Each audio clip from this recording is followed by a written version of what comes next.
The ideal contains one paradox after another, yet something about it keeps you wondering. It puzzles you, and you love puzzles. You keep mulling it over as the eons roll by, trying to figure out some way to make it work. Until this point, there was no biological life in the universe. The rocks had a limited consciousness, but it was not responsive to the intent of your spirit.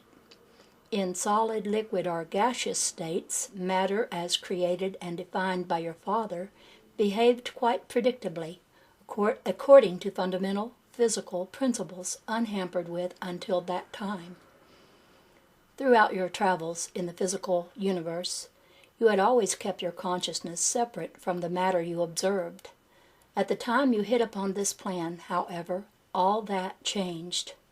You looked around until you found a suitable planet for what you had in mind, not too hot, not too cold, situated within a stable young star system.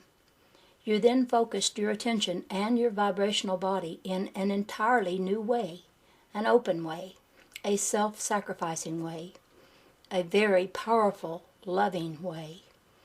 Gently, slowly, you began to approach the planet. As the outermost edges of your vibrational field touched the waters of the planet, particles of previously inert matter began gently vibrating to the rhythms of your being, aligning themselves with the energy patterns found on the periphery of your awareness. There, on the Precambrian ocean floors, they began combining to form the first cells, the first minute containers for your consciousness. In your new orientation, with your new form of attention, in a gesture of infinite love to this planet, you began offering your consciousness on the time-space cross of material reality. You allowed your consciousness to clothe itself in the limitations of physical substance, accepting its restrictions. You allowed the atoms and molecules that were forming the first cells to come to life with your consciousness along the lines of your own vibrational field. At the same time that you allowed your consciousness to become clothed with particles that had been subject to the laws of the materializing process, you taught the matter of earth to rise up in a joyful dance with your spirit. As you drew even nearer to the planet, the life forms that were taking shape began to contain more and more of your own awareness. You relaxed, opened yourself, and gave. You impregnated the earth with your life, with our very being. You looked out of many eyes and heard with many ears. Before incarnation you were single. You drew identity from the totality of the relationship between Creator and creation. You were the Christ, fully conscious and alert, aware of yourself, unified, integrated. You realized that to accomplish incarnation, you would have to allow at least a portion of your identity to come to rest among the creatures you were bringing to life.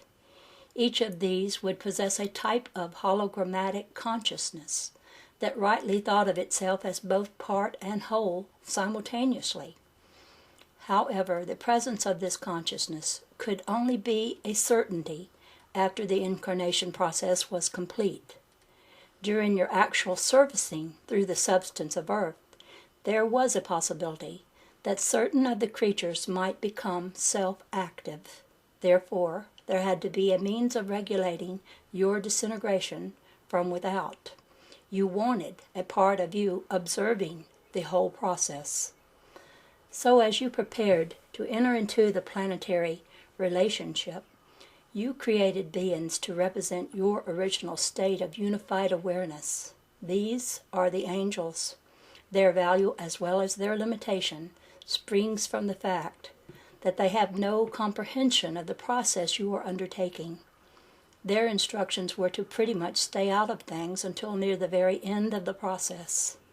Then, upon receipt of a prearranged signal, they were to commune with the human beings on earth at that time and assist them in awakening to their original state of unified consciousness.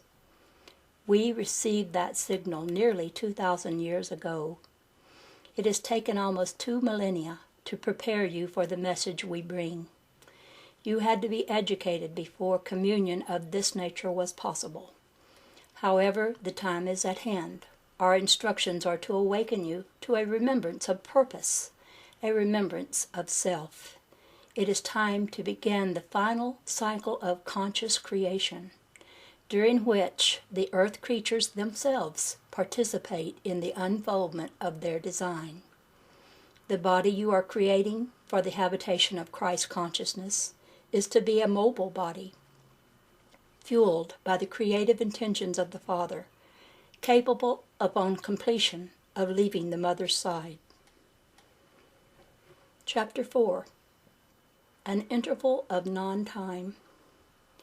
When the universe reaches a point of maximum expansion, a unique phenomena will take place. There will be a moment when all laws necessary for the creative maintenance of physical matter and all materializing processes become suspended due to the relative velocities of the various star systems. This event will not be experienced simultaneously in all parts of the universe, but will travel as a wave across the sea of creation.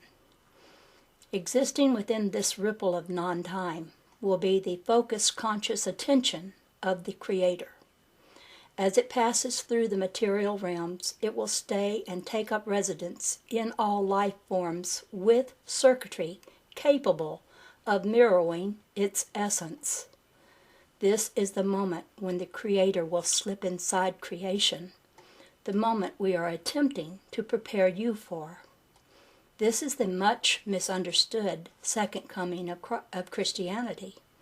It is the event that primitive civilizations have looked forward to as the return of the gods. The Mayans went so far as to pinpoint its actual occurrence in what you would call the year 2011 AD. Yet while many of your traditions hint at what is about to transpire, none of them have adequately conveyed the magnitude of impact such an event will have. Indeed, no single conceptual structure is capable of conveying the enormity of what is soon to take place. Those familiar with the scriptures of your various people should be in a position to understand what is occurring, for these are the times spoken of. Yet you must realize that God did not invent the words used in Scripture. He merely arranged them in the order most approximating his meaning. What is actually happening requires all of biological life to convey its meaning. Words can symbolize this, but hardly portray it fully enough to stand alone. If you would know the deepest truth of Scripture, look not to words alone, but to the great momentum of spirit within your own soul. This is where the living history is being made, in a way that would be impossible for your rational intellect to comprehend. This forthcoming event is human history. The sum total of all that has happened on this planet is but the shadow cast before. In a very real sense, you have not yet been born.